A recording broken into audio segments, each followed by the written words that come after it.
Hello. Yeah, in this video, I want to show you how to fit a GARCH model using R.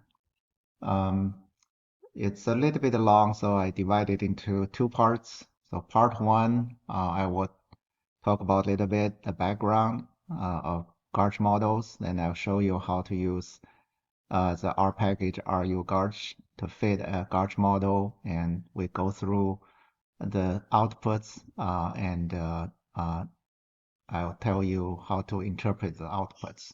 All right. So GARCH models, GARCH stands for Generalized Autoregressive Conditional Heteroscedasticity. So this word heteroscedasticity, which is very awkward to pronounce, usually means unequal variances. Okay. It is used to model time-varying volatility in a time series, especially when the variance changes over time rather than staying constant. So this is different from the usual time series models we look at, assuming variances stay constant over time. Okay. It is especially useful for data that show volatility clustering. For example, calm periods tend to follow calm periods, and turbulent periods tend to follow turbulent periods. Okay. In the GARCH model, today's variance depends on past shocks and past variances, so it can adapt to changing uncertainty more realistically than constant variance models. So in GARCH model, for example, GARCH 1.1 model, there's actually we can write down the equation about the variance at the current time as a function of the past shock plus the variance in the previous times point. Okay, and we have some parameters like the omega, the alpha, beta, and which we'll see in the GARCH model outputs. Okay. The most common simple version is GARCH 1.1, which uses one leg of the squared error and one leg of the variance to forecast the current volatility. That's the equation I was talking about. Okay. And GARCH is widely used in finance for risk management, portfolio allocation, and forecasting measures like value at risk, but it also can be applied to other fields with changing variability. So people working finance, they really use this a lot, like the value at risk is a very famous metric for financial risk. Okay. All right. Let me show you how to implement GARCH model in R. And the package we're using is called rugarch. So this is a pretty well-established package, but I've heard the rumor that it's going to be moved out of CRAN and replaced by a new version, a new package. So when that happens, I'll do another video of the new package. Okay. So here, I assume you already installed that. The installation is very straightforward. Just use install.packages, double quotes, rugarch.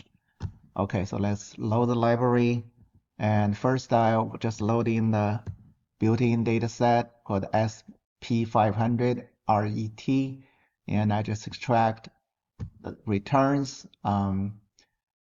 As from the first column. So now Y is a time series. Okay. Step two is the important define model specification. So you can see here, this is the syntax. Spec is ugarch spec. Then you say variance.model equal to list. Model equal to sgarch is standard garch. And then you got GARCH order is C11, so we're doing a GARCH 1.1 model. Server model equal to null, external dot regressors equal to null, variance targeting equal to false. So we shut off a lot of options here. If you're interested in digging in to learn more details about all these options, please go to read the help documentation. Okay, so let me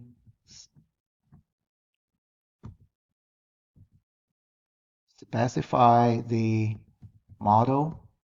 And then you have a mean dot model equal to R model order C1, AR1 mean, include the mean equal to true, and distribution model equal to STD, student T for heavy tails. Okay. All right, that's how you specify a GARCH model, which is quite complicated. And then we can fit the model and use the rugarch fit function. So you get a spec equal to spec, data equal to y, out of sample to 0. 0 is use all data for in sample. And solver equal to hybrid. It's a robust optimization. And then we can view the result. Okay, so you can see here it's quite a bit output here. So you can see it's a GARCH model fit, conditional variance dynamics. The GARCH model S GARCH 1.1, so standard GARCH model. It's standard because there's some other variant of GARCH models. Okay, so standard GARCH 1.1. And the mean model is the RARFIMA 100. So it's the AR1 model. Distribution is STD. Okay. And here's the this is the optimal parameters. We get the estimated, you get the mu AR1, omega alpha 1 beta 1 shape. So the omega is the baseline variability. Alpha 1 is the impact of new shock. And beta 1 is the volatility persistence. So these are actually write out the formula like sigma t square equal to omega plus alpha 1 times the shock, and then plus beta 1 times sigma square t minus 1. So that these are the parameters in that variance transitional model. Okay? Shape is the degree of freedom for the t-test. And alpha plus beta 1 close to 1 means to extreme persistent volatility. Okay.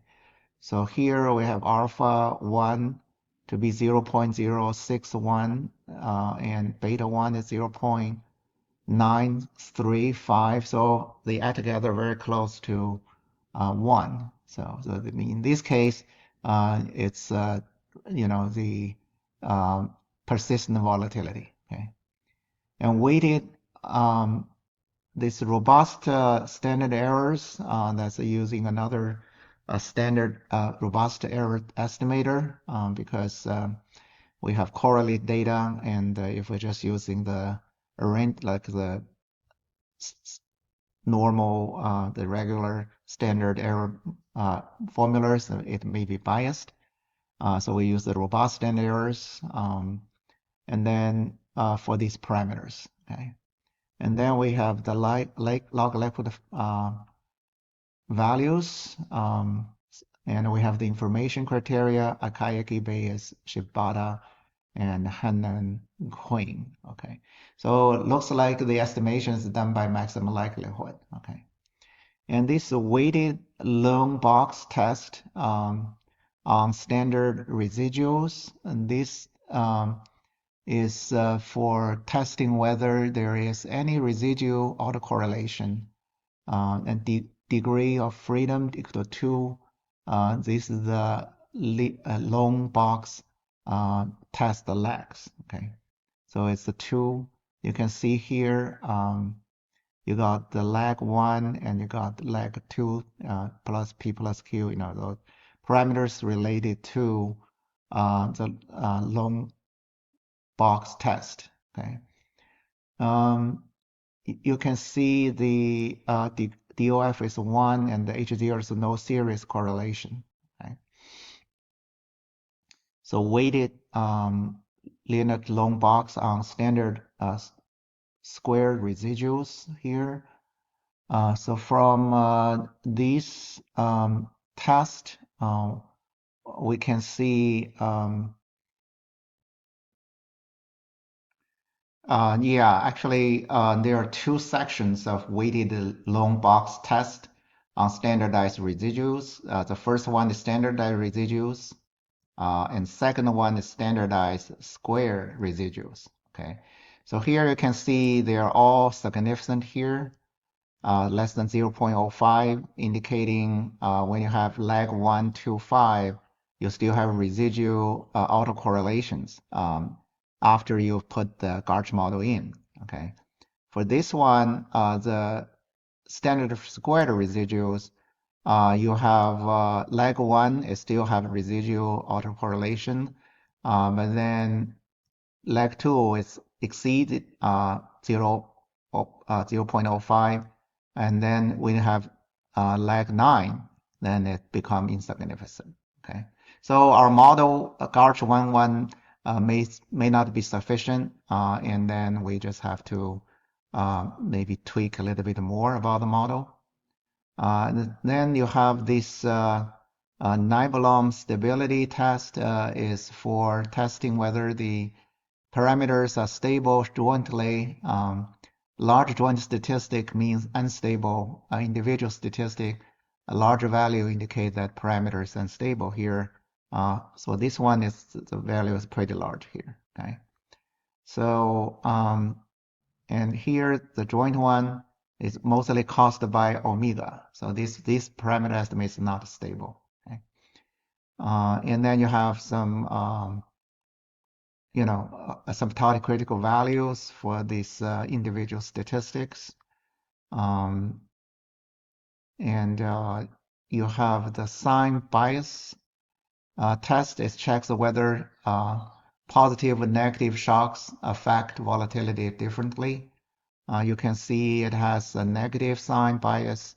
It's significant in positive sign bias, significant joint effect, very significant.